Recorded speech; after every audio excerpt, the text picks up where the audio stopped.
Hello students of way second year economics paper first में आज हमारा टॉपिक है working of national accounting system यानी कि राष्ट्रीय लेखा प्रणाली की कार्यविधि।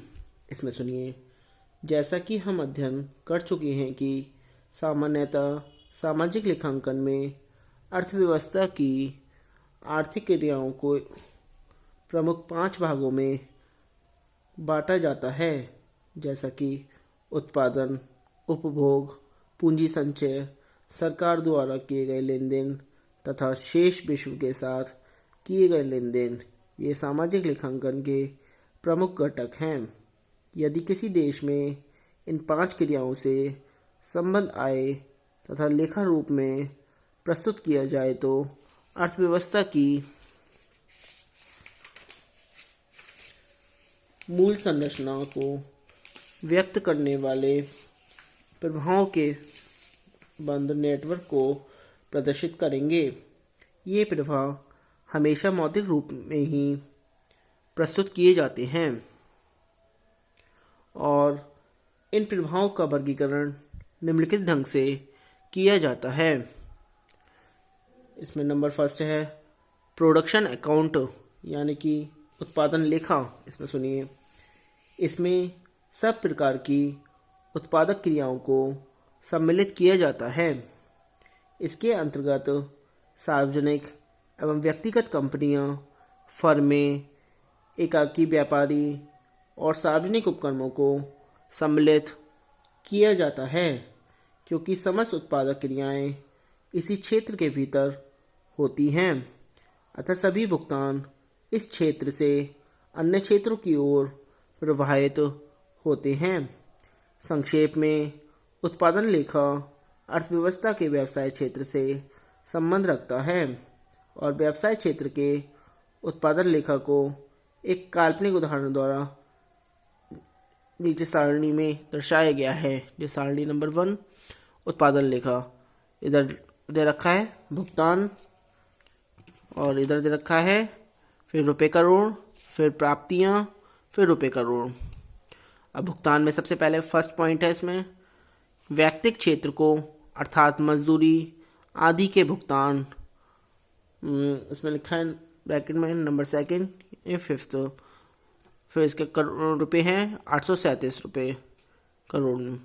फिर सेकंड नंबर पे यहाँ पे सरकार के भुगतान, थर्ड और फिफ्थ दे रखा है 36। फिर थर्ड नंबर पे है व्यवसाय बचत, फोर्थ 3 और 27। फिर फोर्थ नंबर पे है वस्तुओं तथा सेवाओं के आयात यानी कि फिफ्थ सेकंड 27। फिर इधर फिफ्थ नंबर पे है प्राप्तियों में उपभोग व्यय, सेकंड फर्स्ट 657। फिर 6 है सरकारी क्रय, थर्ड फर्स्ट यानी कि 90। फिर 7 है कुल या सकल निजी घरेलू विनियोग, फिर 4 है फर्स्ट और 108। फिर नंबर 8 है वस्तुओं तथा सेवाओं के निर्यात, फिफ्थ 1 यानी कि 72। इधर है कुल या सकल राष्ट्रीय आय यानी GNI ब्रैकेट में 927 मतलब इसका टोटल।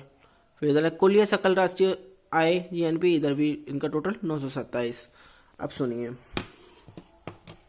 इसकी टिप्पणी है, कोष्ठकों में दिए गए अंक तदनुरूपी सारणी तथा मत संख्या से संबंध रखते हैं। जैसे पहले में दे रखा है सेकंड डैश फिफ्थ का अर्थ है सारणी 2 का 5वां आइटम, मतलब सारणी 2 का 5वां आइटम। उत्पादन लेखों में बाईं ओर जो भुगतान वाली साइड है, बाईं ओर व्यवसाय द्वारा विभिन्न क्षेत्रों को किए जाने वाले भुगतान दर्शाए गए हैं जो निम्नलिखित हैं। जैसे पहला है व्यक्तिगत क्षेत्र को भुगतान। इन भुगतानों में किराया, ब्याज, लाभांश, मजदूरी, वेतन, कर्मचारियों को दी जाने वाली क्षतिपूर्ति और सेवा योजकों की आय सम्मिलित होती है। फिर नंबर सेकंड है सरकार को भुगतान। इस मद के अंतर्गत उत्पादकों के वे शुद्ध भुगतान सम्मिलित किए जाते हैं जो वे करों तथा सामाजिक सुरक्षा के रूप में सरकार को देते हैं।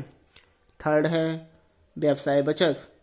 यह उत्पादकों की प्रतिधारित यानी कि रिटेन्ड आय या कंपनी बचत को दर्शाती है। फोर्थ है वस्तुओं तथा सेवाओं के आयात यानी कि इस मद के अंतर्गत उन भुगतानों को दर्शाया जाता है जो वस्तुओं और सेवाओं के आयातों के बदले विदेशी क्षेत्र को दिए जाते हैं। उपयुक्त सभी अंकों के जोड़ से सकल राष्ट्रीय आय GNI बनती है। अब उत्पादन रेखा के दाईं ओर व्यवसाय क्षेत्र को मिलने वाली प्राप्तियां दर्शाई जाती हैं। इस ओर दर्शाई जाने वाली प्रमुख मदें निम्न हैं। नंबर 5 है उपभोग व्यय, यानी कि इसमें वे प्राप्तियां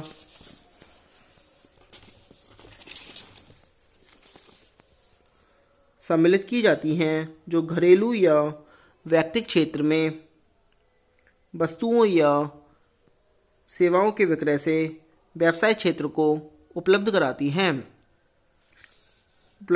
हैं। नंबर 6 है सरकारी क्रय। इसमें व्यवसाय क्षेत्र उन वस्तुओं व सेवाओं से प्राप्त होने वाली आय को दर्शाया जाता है जो सरकार को इनके व्यवसाय क्षेत्र को बचने से प्राप्त होती है। नंबर 7 है कुल या सकल घरेलू विनियोग। इसके अंतर्गत पूंजी वस्तुओं का सकल प्रवाह, स्थायी पूंजी निर्माण तथा स्टॉकों में होने वाले शुद्ध परिवर्तनों को सम्मिलित किया जाता है। नंबर 8 है वस्तुओं तथा सेवाओं के निर्यात।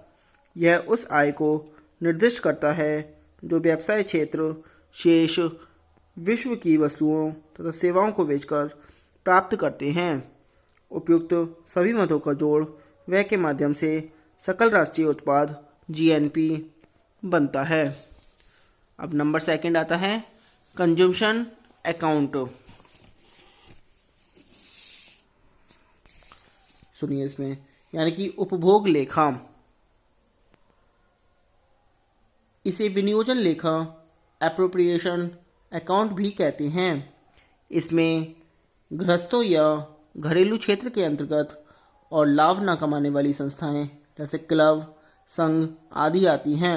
उपभोग लेखा को अग्र सारणी द्वारा दर्शाया गया है। अब इसमें भी देखिए सारणी नंबर 2 है ये उपभोग लेखा। इसमें भी भुगतान, फिर रुपए करोड़, प्राप्तियां रुपए करोड़। तो जो भुगतान की साइड है यानी कि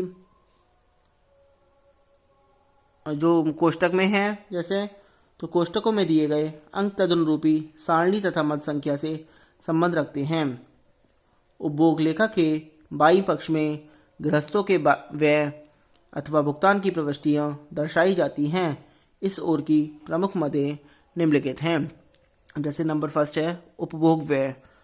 तो यानी कि इसमें सुनिए, यह घरेलू उपभोक्ताओं का वह व्यय है जो वे अपनी आवश्यकताओं को पूरा करने के लिए व्यवसाय क्षेत्र से वस्तुएं तथा सेवाएं खरीदने में करते हैं। नंबर 2 सरकार को किए गए भुगतान, यानी इसके अंतर्गत सरकार को भुगतान किए जाने वाले करों और विशेष बीमा भुगतानों को सम्मिलित करते हैं। थर्ड है व्यक्तिगत बचत। घरेलू क्षेत्र द्वारा विनियोग के लिए प्रयोग में लाई जाने वाली व्यक्तिगत बचत को इस मद के अंतर्गत दर्शाते हैं। फोर्थ है विदेशियों को अंतरण।